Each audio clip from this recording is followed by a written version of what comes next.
बिस्मिल्लाहिर्रहमानिर्रहीम। अस्सलामु अलैकुम वरहमतुल्लाहि वबरकातुहू। आप देख रहे हैं यूट्यूब चैनल और मेरा नाम है अली ज़फ़र राक़ी। आज मैं मौजूद हूँ यहाँ राजोवाल हुजरा शाह मुक़ीम से पहले एक जगह है वहाँ पे, और मौके की मुनासबत से मैंने सोचा कि यहाँ पे बैठ के अपना आज का जो है हमारा सेशन उसको रिकॉर्ड कर लिया जाए ताकि आप तक हमारी जो बात है वो पहुँचे। आज हमारे दोस्त सुबैल इकराम साहब ने, डॉक्टर सुबैल इकराम साहब ने डॉक्टर अफ़ान कैसर के एक पॉडकास्ट के अंदर एक बात कही थी, और वो थी कि शुएब मलिक और सानिया मिर्ज़ा, इन्होंने इनका जो निकाह है वो बातिल है। नबी अलैहिस्सलातु वस्सलाम ने फरमाया कि या माशर शबाब मिनकुमुल बाअ फलियतज़व्वज। ये हदीस है सही कि ए नौजवानों की जमात, तुम में से जो इस्तिताअत रखता है वो निकाह करे, यानी शादी करे। वो फलियतज़व्वज, उसको चाहिए कि वो शादी करे। उसने दूसरी शादी की और इनको इसके ऊपर जो एतराज़ था वो ये था कि इनका जो है ना वो अफेयर चला, और अफेयर चलने के बाद बहुत लंबा अरसा उनका अफेयर चला, और उसके बाद जो है ना वो उन्होंने उसके साथ शादी कर ली। इसलिए कि अल्लाह ताला ने जो उन्होंने दलाइल दी हैं, पहले मैं वो आपको बता देता हूँ। उन्होंने ये दलील दी कि वला तक़रबुज़्ज़िना वला तक़रबुल फ़वाहिश। ये दो जो बड़ी जो दलाइल हैं उसमें कि आप फ़हाशी के करीब भी ना जाओ और आप ज़िना के करीब भी ना जाओ।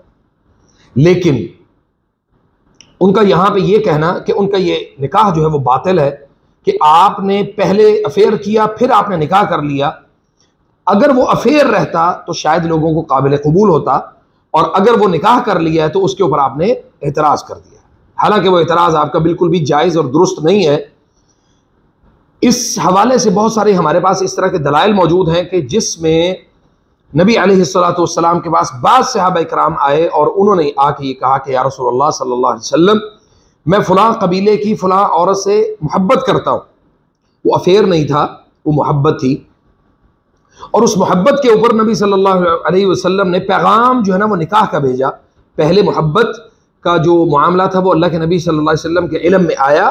उसके बाद अल्लाह के नबी सल्लल्लाहु अलैहि वसल्लम ने फरमाया, अगर तुम्हें किसी लड़के का या लड़की का इखलाक और उनका दीन तुम्हें पसंद हो और फिर भी तुम उसका निकाह ना करो तो अनकरीब है कि तुम ज़मीन में फसाद पैदा करोगे। यानी उसके बाद क्या होगा, अगर उस लड़के और लड़की को आपस में आप मिलवा नहीं देते या उनका निकाह नहीं कर देते तो फिर उसका नतीजा यकीनन एक ही निकलेगा, और वो नतीजा होगा फसाद फिल अर्ज़।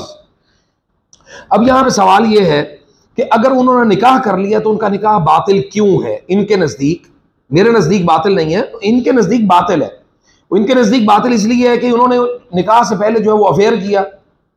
अफेयर जो है ना वो इस्लाम में हराम है। अब वो अफेयर जो है उन्होंने आपस में एक दूसरे की रजामंदी के साथ अगर मामलात को इख्तियार किया है तो गालिबन जो शुएब मलिक की जो दूसरी बीवी है वो पहले से मुतलका है या बेवा है। गालिबन मेरे इल्म में इतनी ख़ास बात नहीं है, लेकिन उनके वली की इजाज़त के साथ निकाह हुआ है। वली आपस में उनके साथ मुआमला में शामिल थे तो निकाह हुआ ना। अगर नबी अलैहिस्सलातु वस्सलाम ने फरमाया कि ला निकाह इल्ला बिवली, वली की इजाज़त के बगैर निकाह नहीं हो सकता, तो वली जब शामिल हो तो फिर लड़का चूँकि शरअन अपनी ज़ात में वो खुद वली है तो वो निकाह कर सकता है, उसको किसी की इजाज़त की ज़रूरत नहीं। लेकिन जो उसकी बीवी है दूसरी, वो अपने वली की शमूलियत के बगैर निकाह नहीं कर सकती थी, उसने अपने वली की इजाज़त के साथ निकाह किया है, तो उनका निकाह कैसे बातिल हुआ? जो निकाह बातिल हो वो हमारे मुआशरे में बहुत बेशुमार इस तरह के वाक़यात हैं। मिसाल के तौर पे मैं यहाँ पे कहता हूँ कोर्ट मैरिज जो है ये बातिल है। कोर्ट मैरिज का इस्लाम में कोई तसव्वुर नहीं है। इस्लाम में जो तसव्वुर है वो है वली की इजाज़त के साथ जो है ना वो निकाह जो है ना वो किया जाएगा। और इसी तरह दूसरी, तीसरी और चौथी शादी का जो इस्लाम के अंदर जो कॉन्सेप्ट है वो खौफ की बुनियाद के ऊपर है। अगर आपको खौफ हो कि आप अदल नहीं कर सकते, आप इंसाफ नहीं कर सकते, आप लोग अपने फैमिली को जो है ना वो अदल और इंसाफ के तकाजे आप पूरे नहीं कर सकते, तो आपके लिए एक ही काफ़ी है। व इन खिफ्तुम अल्ला तअदिलू फवाहिदतन औ मा मलकत ऐमानुकुम, तो फवाहिदतन तक हम यहाँ पे रहते हैं कि आपके लिए फिर एक ही काफ़ी है, आप उससे ज़्यादा ना जाए। अगर आप अदल कर सकते हैं, और अदल की जो बुनियाद है वो दो चीज़ों के ऊपर है, वो है नान व नफ़क़ा, घर मुहैया करना, लिबास मुहैया करना, खाना और पीना मुहैया करना। मोहब्बत आप उसको डिवाइड नहीं कर सकते, उस मोहब्बत को आप तकसीम नहीं कर सकते। अगर मोहब्बत, ये तो बाद के मामलात हैं कि जब एक आदमी इस अमली मैदान में दाखिल होगा तो उसके बाद उसको पता चलेगा कि भाई मैंने मोहब्बत कहाँ पे ज़्यादा करनी है, या कौन सी बीवी जो है वो यानी मेरी मोहब्बत को अट्रैक्ट करती है, कौन सी बीवी मेरी तरफ ज़्यादा उसका झुकाव होता है। वो उनका इखलाक और उनका दीन और उनका अमल और उनका तआमुल मअ ज़ौज, अपनी खामन के साथ उनका जो मामला है वो इसकी बुनियाद पे ही खामन जो है वो बीवी की मोहब्बत को हासिल कर सकता है। और दूसरा ये है कि इस हवाले से जो निकाह है, निकाह मिन सुन्नती फमन रग़िब अन सुन्नती फलैसा मिन्नी, जो नबी सल्लल्लाहु अलैहि वसल्लम ने फरमाया निकाह मेरी सुन्नत है, तो जो इससे यानी एराज करे, इससे भागे, तो उसका निकाह जो है वो यानी वो हम में से नहीं है। फमन रग़िब अन सुन्नती फलैसा मिन्नी, वो हम में से नहीं है। तो ख़ास तौर पे नबी सल्लल्लाहु अलैहि वसल्लम ने निकाह को आम करने की बात जो है ना वो ज़्यादा की है, इसलिए निकाह को कबूल करना ये हमारी सोसाइटी में दूसरे निकाह को या तीसरे और चौथे निकाह को हमारी सोसाइटी में बहुत ऐबदार समझा जाता है, और लोगों का इसके ऊपर, ख़ास तौर पे ख़वातीन का नज़रिया इसके ऊपर ज़्यादा ये होता है कि आपको सिर्फ यही एक सुन्नत याद है, आपको इसके अलावा और कोई सुन्नत याद नहीं है।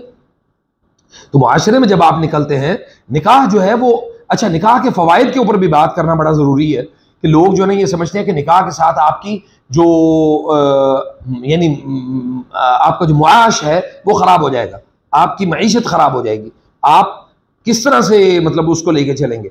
नबी सल्लल्लाहु अलैहि वसल्लम के पास बाद सहाबा इकराम आए, उन्होंने कहा या रसूलुल्लाह सल्लल्लाहु अलैहि वसल्लम हमारे मुआशी हालात बड़े ख़राब हैं, हम क्या करें। नबी सल्लल्लाहु अलैहि वसल्लम ने फरमाया निकाह करो, फिर फरमाया निकाह करो, फिर फरमाया निकाह करो। तो बाज़ सहाबा इकराम को तो इस बुनियाद के ऊपर कि वो गनी होना चाहते थे, वो अपने यानी अल्लाह ताला से ये चाहते थे कि अल्लाह ताला उनको गनी कर दे, तो नबी सल्लल्लाहु अलैहि वसल्लम ने उनको बार बार निकाह की तरगीब दी, यानी 4 मरतबा से ज़्यादा निकाह की तरगीब नहीं दी, 4 मरतबा तक की तरगीब दी कि आप निकाह करो, निकाह करो, हत्ता कि अल्लाह ताला आपको गनी कर दे। और अल्लाह ताला ने भी कुरान करीम में इरशाद फरमाया है कि हत्ता युग़नियहुमुल्लाहु मिन फ़ज़लिही, यहाँ तक कि अल्लाह ताला आपको अपने फजल से गनी कर दे।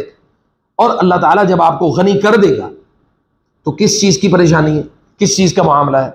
असल जो जिन चीज़ों के ऊपर एतराज़ात पहली बीवियों को होते हैं, वो एतराज़ात भी आपके सामने रखता हूँ। चूँकि ये पॉलीगैमी बड़ा हसास जो मौजू है, इसके ऊपर बहुत कम लोग बात करते हैं, तो आज मैंने कहा कि मुझे भी इसके ऊपर बात करनी चाहिए।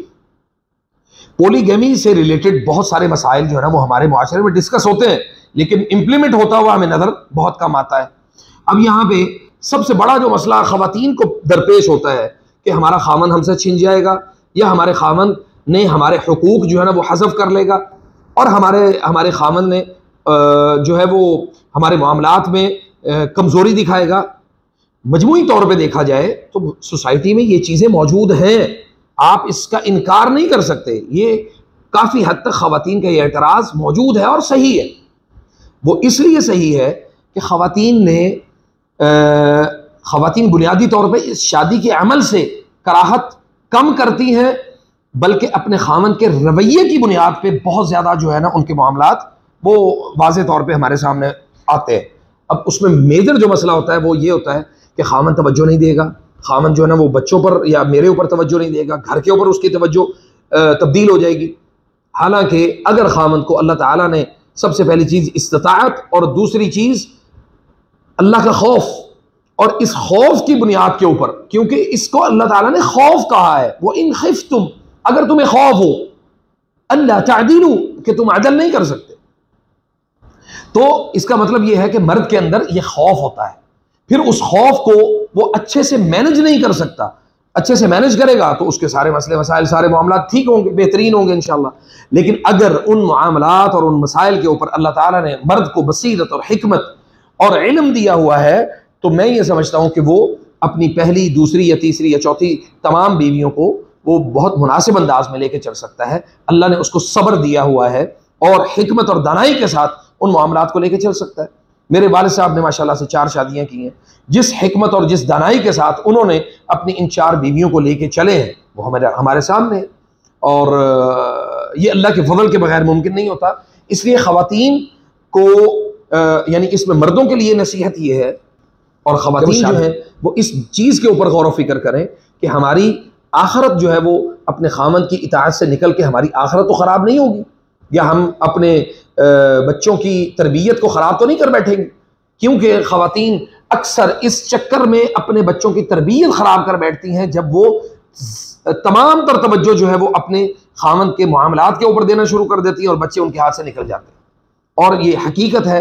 और आखिर में एक और बड़ी अहम चीज़ वो मैं आपके सामने रख दूँ, ख़वातीन अक्सर जो है ना वो ये कहती हैं कि आपने अगर अफेयर चलाया है तो फिर हम भी अफेयर चला लेती हैं, आपने अगर किसी लड़की के साथ कोई मामलात किए हुए हैं तो हम भी मामलात कर लेती हैं।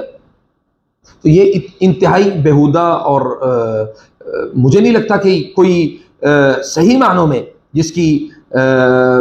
जिस खातून के अंदर, जिस औरत के अंदर अल्लाह ताला ने गैरत और हमीयत का मामला रखा हुआ हो, तो वो यानी वो इस तरह की कोई बात करेगी, बल्कि वो अपने खामन की गैरत को मजीद ज़्यादा ललकारेगी और उसके खामन के साथ मामलात मजीद ख़राब होंगे। नफ्सियाती पहलू जितने भी हैं उनको मद्देनज़र रखते हुए इन तमाम तर मामलात को आगे जो है ना वो बढ़ाना चाहिए। अल्लाह ताला हमें समझने की तौफीक अता फरमाए। अस्सलामु अलैकुम व रहमतुल्लाहि व बरकातहू।